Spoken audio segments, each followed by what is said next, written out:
Wenn du Mitarbeiter oder Kollegen hast, die unangenehm riechen, so von Schweiß bis hin zu viel Parfüm, darf man denen das sagen und wenn ja, wie? Wer sollte das machen, die Kollegen oder der Chef? Und was passiert mit dem Team, wenn es niemand macht? Darum geht es heute in unserem Business Tapas. Letztens sprach einer meiner Kunden mich auf ein heikles Thema an. Eine Mitarbeiterin in seiner Firma riecht stark nach Schweiß. Alle riechen es, keiner sagt was. Unangenehm.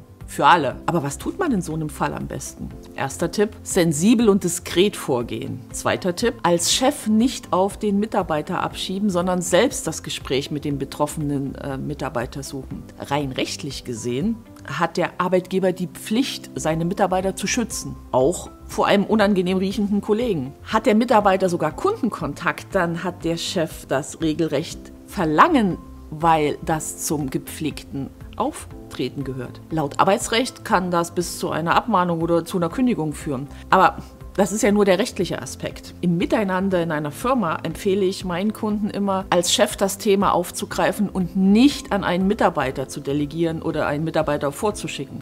Für den Mitarbeiter ist die Aufgabe genauso unangenehm wie für den Chef, aber es gehört nicht zu seinen Aufgaben. Als Chef ist das deine Aufgabe. Also wieder zurück, du bist der Chef. Ein Mitarbeiter beschwert sich über den starken Geruch eines anderen. Dann kannst du wie folgt vorgehen. Such dir einen passenden Ort für ein vertrauliches Gespräch, also wo niemand zuschauen oder mithören kann. Das ist besonders wichtig, weil manchmal in solchen Gesprächen Tränen fließen oder Schicksale zur Sprache kommen. Also kein Meetingraum mit Glaswand oder Glastür oder so ein Aquarium. Nicht im Großraumbüro oder nicht in der Kaffeeküche. Ich bevorzuge bei solchen Gesprächen immer einen Spaziergang an frischer Luft, weil man dann ein Problem wirklich außerhalb des Arbeitsplatzes in Ruhe besprechen kann. Und dann leite das Gespräch einfühlsam ein, zum Beispiel mit: Ich möchte ein persönliches Problem mit dir besprechen. Ich will sicherstellen, dass dein Umfeld dich besser akzeptiert. Schöne Einleitung. Entschuldige dich dann im Voraus mit: Ich möchte dich nicht beleidigen oder verletzen. Und dann sprich das Problem sofort an, à la: Ich will nicht lange drum rumreden. Mir ist aufgefallen, dass du manchmal nach Schweiß riechst. Das stört mich persönlich und ich denke, dass die anderen Kollegen das auch irgendwie wahrnehmen. Können wir darüber sprechen? Hol dir erst das Einverständnis des Mitarbeiters ein, mit ihm über deine Beobachtung zu sprechen. Das hilft dem Mitarbeiter, das Gesicht zu wahren. Er hat jetzt die Chance zu sagen: Du, nö, passt mir gerade nicht, das ist mir jetzt unangenehm. Dann kann man das Gespräch vertagen. Und gib bitte keine Tipps so nach dem Motto: Du musst dich jeden Tag duschen, du musst deine Haare waschen.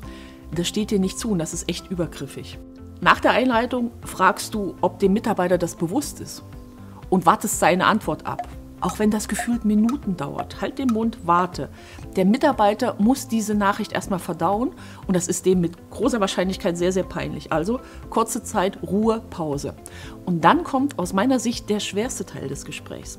Der Mitarbeiter öffnet sich und berichtet über sein Problem. Dann heißt es echt aktiv zuhören, reden lassen und im Anschluss Hilfe anbieten. Nicht: Ich schenke dir ein Duschbad, sondern: Gibt es etwas, was ich jetzt für dich tun kann? Vielleicht will der Mitarbeiter ja, dass du als Chef dem Team etwas erklärst oder er hat ein medizinisches Problem oder irgendwas anderes. Also zuhören und abwarten. Reiche ihm am Ende des Gesprächs die Hand, also richtig die Hand reichen. Das ist nämlich ein kraftvolles Symbol für: Wir kriegen das schon irgendwie geregelt. Und hilft dem Mitarbeiter, mit einem guten Gefühl aus diesem Gespräch zu gehen.